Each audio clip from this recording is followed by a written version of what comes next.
Hey everybody, sorry for the camera shake. This is David. Welcome to Nyongping, which is outside of Hong Kong. If I seem a little out of breath, I just walked up 256 steps to meet the big Buddha here. This area is actually out close to the airport, but it's in a really desolate area, and to get here you have to take a cable car about 4 miles. It takes about 30 minutes or so in the cable car, and so just a really cool place to be. Let me step around here because there actually is a cool little pagoda over here too. Hang on. There you go. Hopefully you can see that as well. Just a beautiful area of mountainous terrain here outside of Hong Kong. Let me turn back around. Are you dizzy now? Wanted to do a little bit of a recap on Lesson 4. Lesson 4 talked about outsourcing. And so I was hoping that in your responses on this one that you would go beyond just outsourcing is bad because it costs American jobs and all those other things, to look at this at from a different perspective. And one of the different perspectives that I had hoped that you had gathered is that outsourcing can actually be a good thing. And not outsourcing of jobs, of course, and those things, but outsourcing to companies that may have better expertise than you do. When I was at Conagra, we had several different projects that, quite frankly, we just didn't have the expertise in, and so we outsourced it to an organization that did. We had manufacturing that we would outsource sometimes because they specialized in the way that we wanted to have that product produced.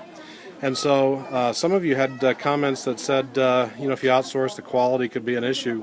Well, it can also be a positive. So sometimes if you outsource to someone who has better expertise in areas, then it's something that can actually be a benefit. So just be careful when you make generalizations on your overall statement. So that's a little bit on Lesson 4. I also placed in there, middle of the week, a video from Warren Bennis on leadership. And the reason that I did that is because Bennis talks a lot about having organizations focus on training the holistic manager, or from a general manager perspective. So I thought that might be beneficial for you all as you're putting together your training programs to understand why we're doing this. Why are we talking about marketing? Why are we putting finance? Why are we putting HR? All those things in our training programs. And that's the reason, is because you need to have people who have expertise, or at least a working knowledge in all those areas. So that's Lesson 4. We also talked about SWOT analysis in that as well. The strengths and weaknesses portion is also an internal analysis on an organization or an individual.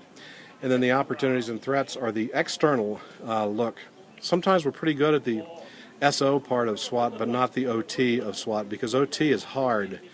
There are those things that you really have to focus on and ask a lot of tough questions and not get mired. The organizations, I believe, that are good at looking at opportunities and threats are those that are going to be around for a long time, and those that, like you wrote about last week, some of the ones that are struggling, you don't have to worry about them as much if they're really looking at opportunities and threats and being very honest about it. So those are key components. Lesson 5 really begins to talk about human resources. It talks about how do you develop changes in your culture. All those things impact people who work in your organizations. Organizational change is really tough. There are courses and courses and courses written on how to deal with organizational change, and we only scratched the surface in Lesson 5 this week. We also talk about in one of the questions, the advantages and disadvantages of internal versus external hiring. Again, this is another one of those things I really want you to focus beyond just the surface and general ideas that you have to things that could be very impactful for you. And then finally, in your course project, this week's assessment will be on human resources.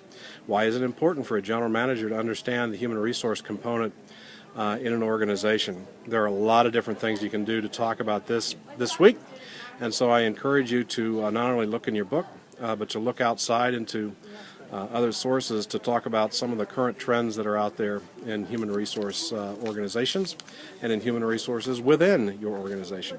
So, hope you all had a great week and that you got a good week coming forward. I'll be back home on Monday. But in the meantime, if you need to chat with me, just bounce me an email. I've actually had a Skype call with a student this week already, so even though I'm thousands of miles away, I'm totally accessible to you. Just remember, I'm 15 hours ahead of you from Charleston. All right, have a great week. Talk to you soon.